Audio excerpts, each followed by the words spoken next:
how to go from 200K to $20 million in 6 years with property investing in today's podcast with Wyatt Simon.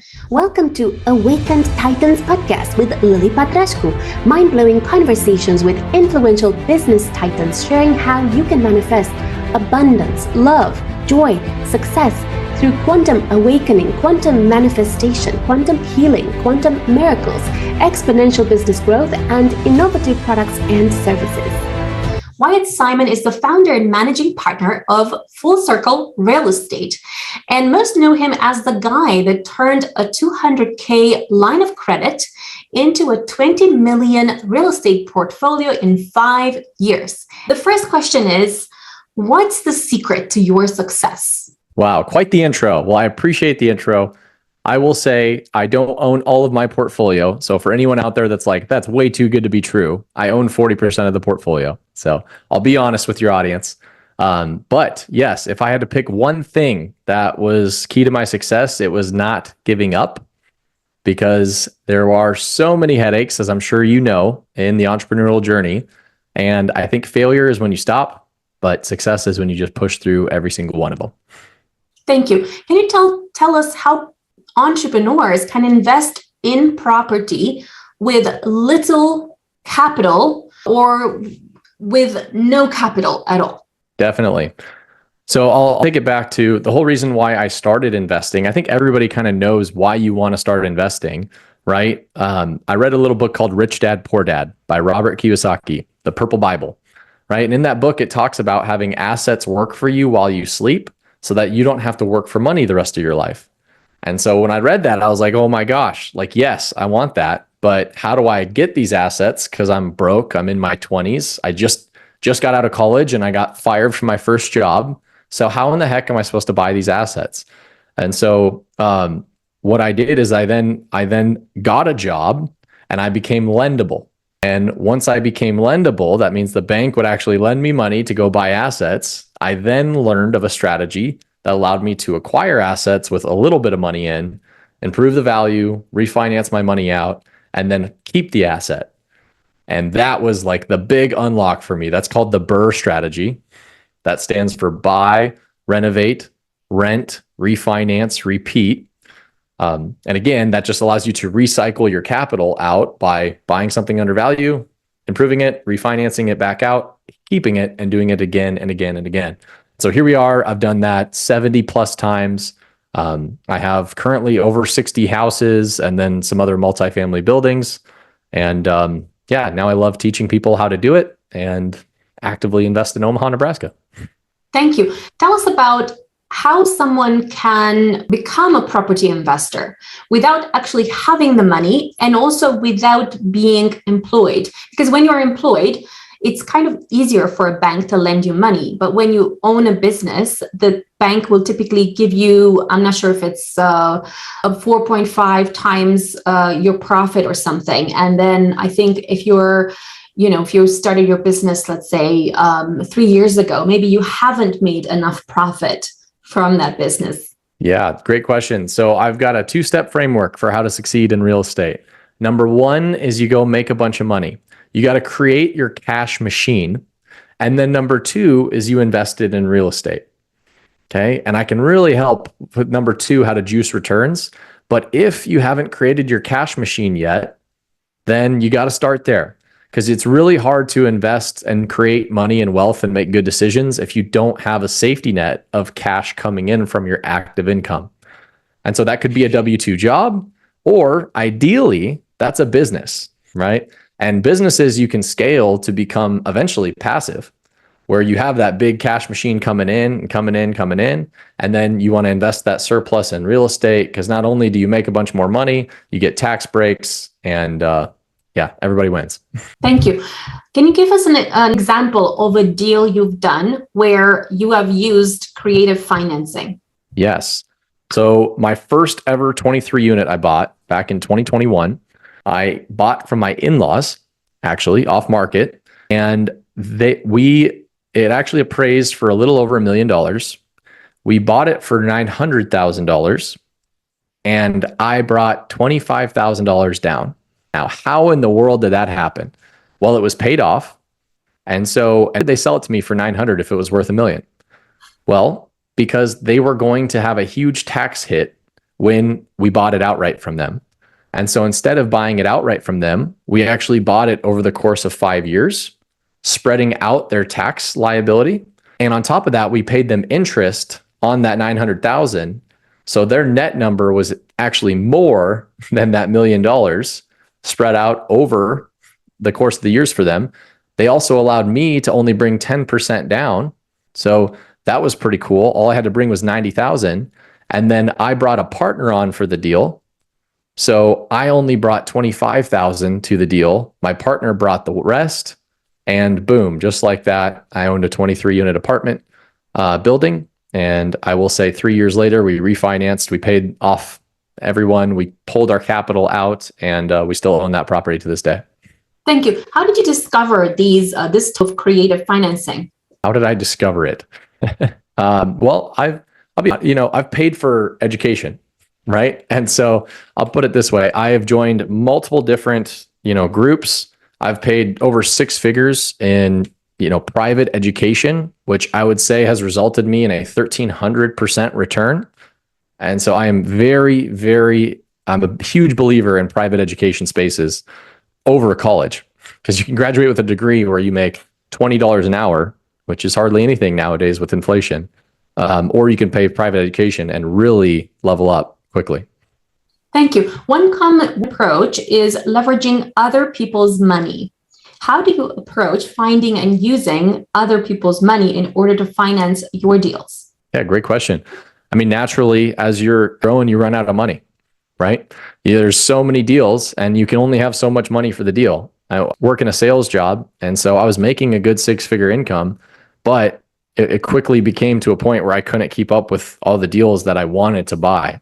And so at that point, I said, well, what should I do? Should I leave on the deals, or do I try to raise capital for them? And my first ever time I raised capital was that 23 unit where I bought it with a buddy.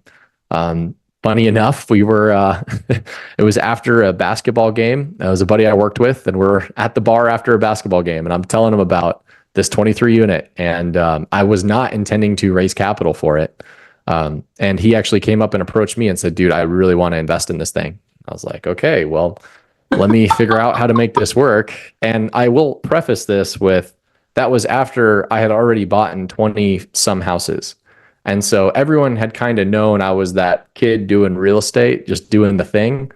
And then after you become known, you become trusted. After you become trusted, you given your opportunity to then be entrusted with capital. And thankfully, that one went well. And then we just continue to scale from there. Now I've done real estate syndication deals where we work with passive investors, register it with the SEC, and take down a lot larger assets. Thank you. What are the key factors that make investors or lenders confident in partnering with you when you don't have significant capital to invest upfront? Yeah, great question. You never want to partner with someone who doesn't have skin in the game. I will throw that out there right now. So how do I have skin in the game, right? Number one, we do put money in every single deal. So it's not like I'm coming in with no money. Even on that 23 unit, I had $25,000 in on that deal, right? So I do have skin in the game. Number two is why with me? Well, look at what the investment, right? You make money when you buy, you make money when you finance it, but ultimately it's the property management that's in control of that deal. So what happens if you have high vacancy and high delinquency and a high turnover, right? That deal starts to go negative. And so what we did and what I did back in 2021 is the hardest thing I've ever done in my life. And I set up a property management company, and we vertically integrated so that we control all of the operations of our portfolio. And that is, the hardest thing I've ever done, but you got to have control over what's going on, or you really can't pilot your investment. Thank you. I find that, for example, in any partnering deal, that one of the most important things that will get an investor or a partner to say yes to partnering with you is you being able to keep your word. And I'm talking about small things. For example, if you say you're going to meet them at 3:00, you are there at 3:00. If you say you're going to, meet them on Tuesday, you're there. or you're like reconfirming you're going to be there. I think sometimes it's the little things that make the biggest impact. And in terms of having also like high energy when you do that, and having a great appearance and looking after yourself, so many different things. So I'm wondering, are there any specific tips that you give in terms of non-monetary things that you can do in order to attract an investor to your property deal? Absolutely. Well, you hit the nail on the head. It's trust, right? It's just do what you say you're going to do, right? Develop a good reputation, right? Those are just the character things that you have to have, right? And so those are the non-negotiables. If you don't have that, all the other tactics, like I'll share with you a tactic, a tool that you can use, but if you don't have the integrity piece, it does not matter. So in regards to a tactical tool, never ask for money, ask for advice. And so if you ask for advice, money will follow if they like it. And if you ask for money, you'll get advice. Interesting. I find in my case, I did ask for money for a property deal and it was successful. And it's quite strange because I'm such a manifester that I even asked for it which came with a yes within seconds. So I do find it's an energy thing as well. So when you are super high vibe, when you're positive, when people know you in the community as an influencer, or people know you in the community as someone who's always adding value to other people, I think that can add to your positive factors that will kind of lead you towards bringing a yes from an investor. Do you agree there? Yeah, I mean, energy is everything. I'm a huge Tony Robbins fan, right? So coming into a positive state, living your life in a positive state, again, that you're just developing your reputation every single day. And so if you have a great reputation, then how many people are likely to say yes to you? So many people, and you can be direct with them, right? But if you don't have a great reputation or no one knows who you are and you're living very, mild manner, then it's going to be difficult.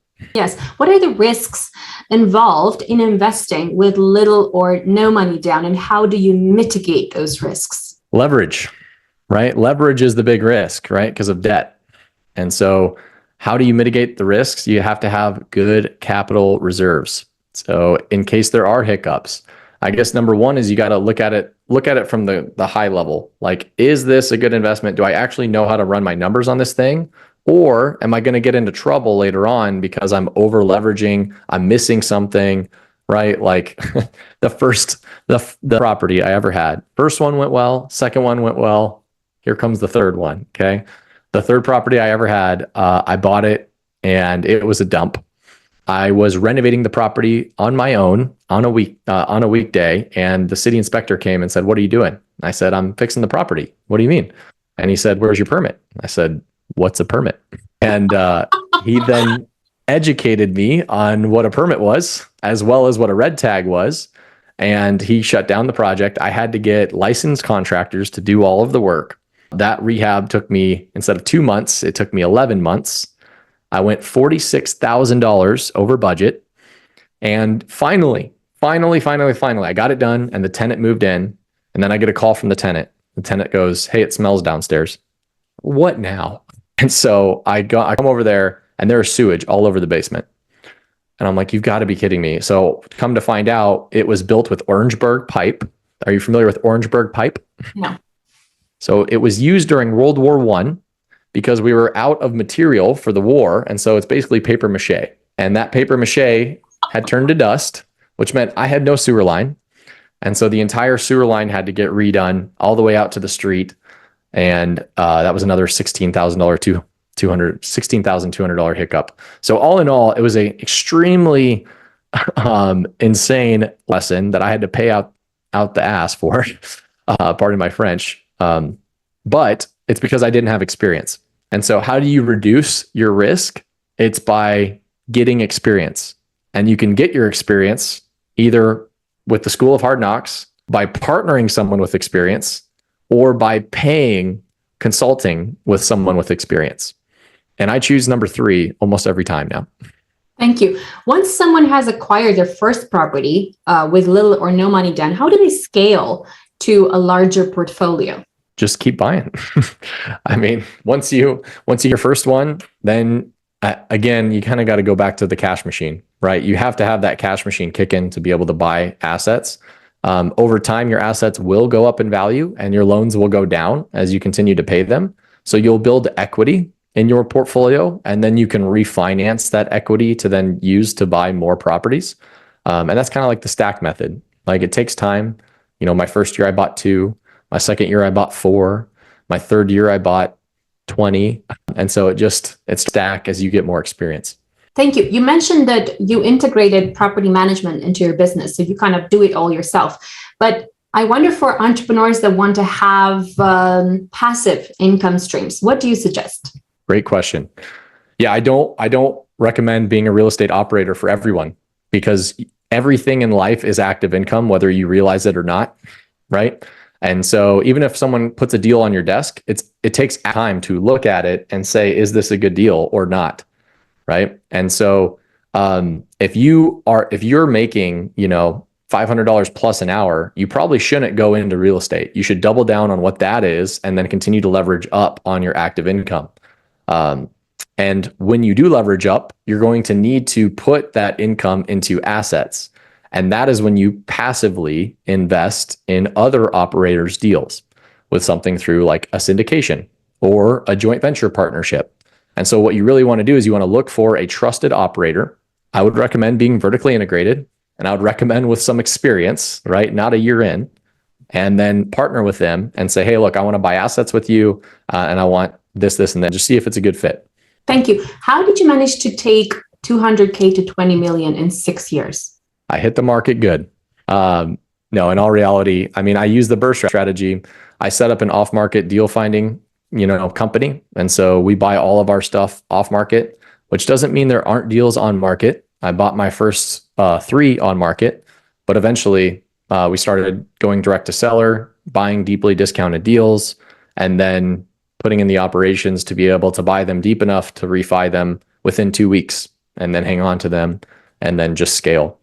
And in the multifamily aspect, we bought value add deals, right? So we bought deals that were underperforming to then be able to raise rents and reduce expenses, which then really grew the equity of the portfolio.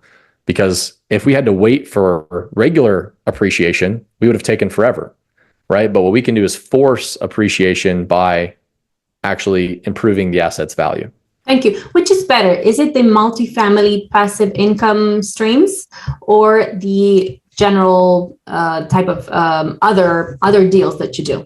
So yeah, it kind of depends, right? So multifamily deal streams are good, but my active income business is better. I will say that because it's active income, right?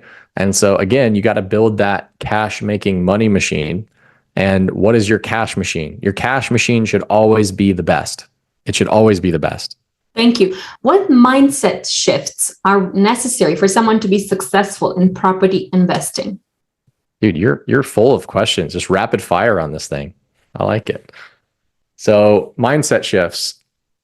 The first thing I would say is you got the end in mind, right? So Stephen Covey, the second habit of highly effective people, begin with the end in mind. So what is it that you want to build? What is the right strategy for you, right? If you build a huge portfolio, then you're probably going to be small on cash flow because you're going to use a lot of leverage like I did, right? If I was in my 60s or 70s, I really wouldn't want to use the same strategy that I used in my 20s because I knew that net worth and equity and appreciation would be a huge play for me because I have a lot more time on my hands. So you got to understand what is the right strategy for you to use depending on where you're at in life. Thank you. How did your mindset evolve from, let's say, 6 years ago? Mm-hmm. Where I would say, yeah. So I bought real estate 6 years ago thinking it was my retirement, and it still is. However, I didn't understand the framework that I told you, which is the cash machine first and then invest in real estate. I thought it was just dump everything into real estate as much as possible. And yeah, that has totally shifted now. I realize that the cash machine is the biggest thing and real estate is the best investment. And so Robert Kiyosaki's cash flow quadrant, are you familiar with that? Yeah. So moving from self-employed to business owner, and then using the profits from the business to invest in real estate is really the transfer. Thank you. How do you find the best property management agencies for those entrepreneurs that don't want to manage the whole thing themselves? Great question. So if you go to my website, I have a free download that you can screen third-party property managers for, ask them all this list of questions, right? So you kind of go through and just make sure every single one is good. You're going to want to ensure that their leasing is on point, that their delinquency is on point, that they've got processes. And the thing with property management is you're only as good as the people running it. And so a lot of the times what you'll see is maybe a property company will have a good reputation because some of the people they have in place, but you want to make sure that you're getting the A player from that company and not the C player that they just hired that they're training, because that C player will impact your investments. So make sure that if you do get hired on, that they don't get bait and switch. We'll say that. Thank you. What negotiation tactics do you use in order to persuade sellers to sell you the property with perhaps creative financing methods? Yeah. So what I do is I just look in every single situation for it to be a win-win or no deal. Again, coming from Stephen Covey's 7 Habits of Highly Effective People. Because if I win, they lose, then they won't want to work with me again. And we've had a ton of repeat sellers sell us properties, right? And so what you have to do is in every negotiation, you just got to really listen and reiterate to them what's important to them so you fully understand what's important to them, right? You probably won't get seller financing if they want to go buy another asset. It's like if they want a 1031 into another asset, then you're not going to get seller financing unless you're paying, it's very hard to. But if they have the asset paid off in cash and they want to retire and they're tired of managing it, well, that checks every single box to say, okay, wow, then they're probably going to be better off if they sell it seller financed instead of taking the huge tax hit. And they're going to make more money because then you can pay them interest over time and you can get into it with maybe less money down as long as it pencils.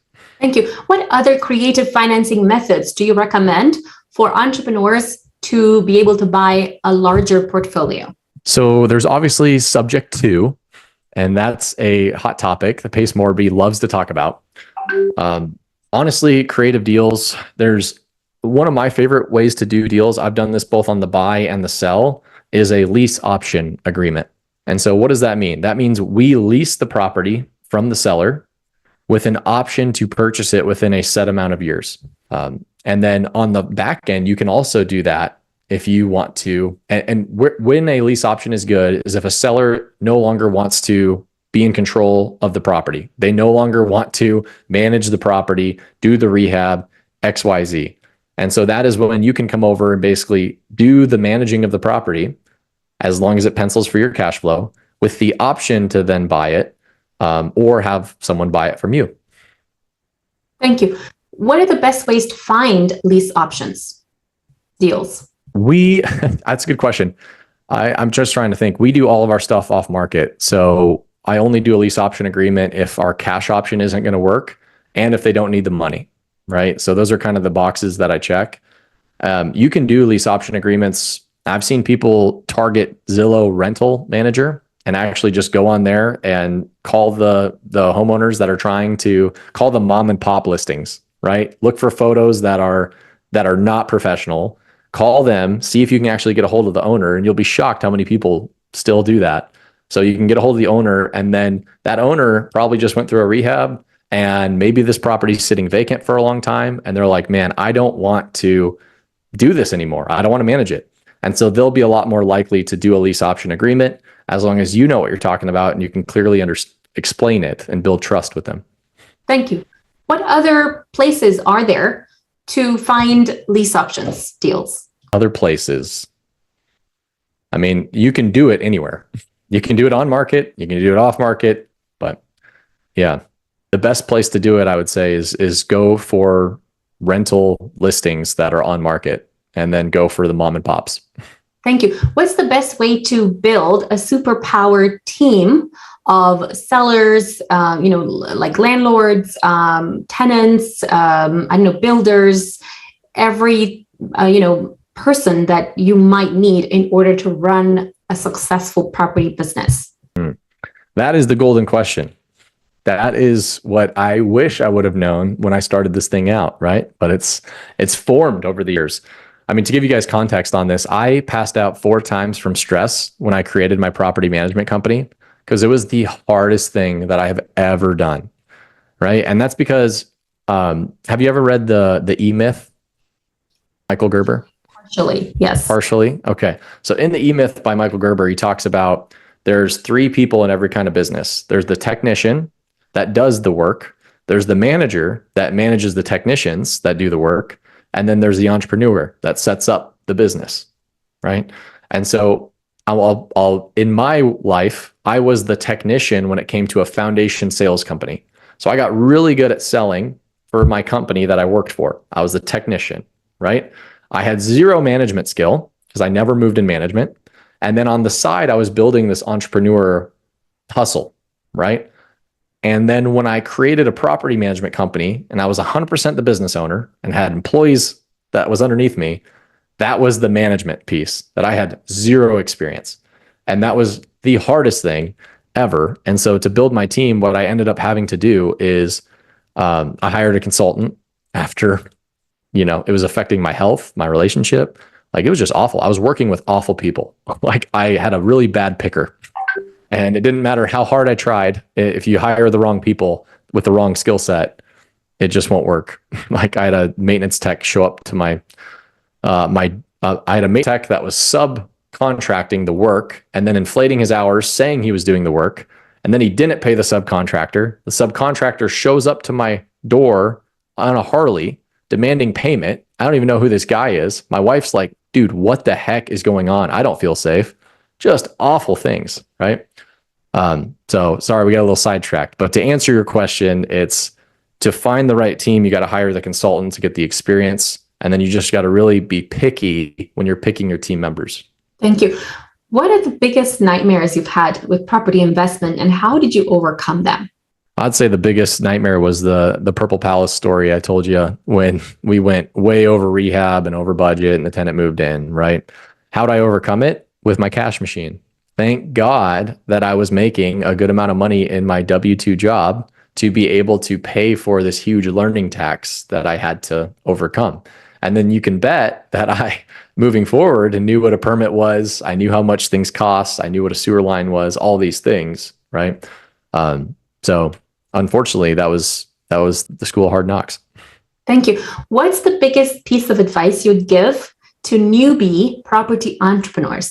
Biggest piece of advice. Well, you can learn as much as you can through real estate books, through podcasts, through going to the meetups, through networking, right, with other people. And I did all of that, but yet there was still so much that I still had to learn through the school of hard knocks. So honestly, my biggest piece of advice is to pay for, number one is get your cash machine built so that you can pay for consulting. And then number 2 is just do it right, because you'll just exponentially grow if you do it right compared to all the failures on the way up. Follow us for more interviews with world's most influential business titans, providing you with the insights to awaken to your full potential so you can get paid to be yourself, find true happiness, and manifest anything you desire.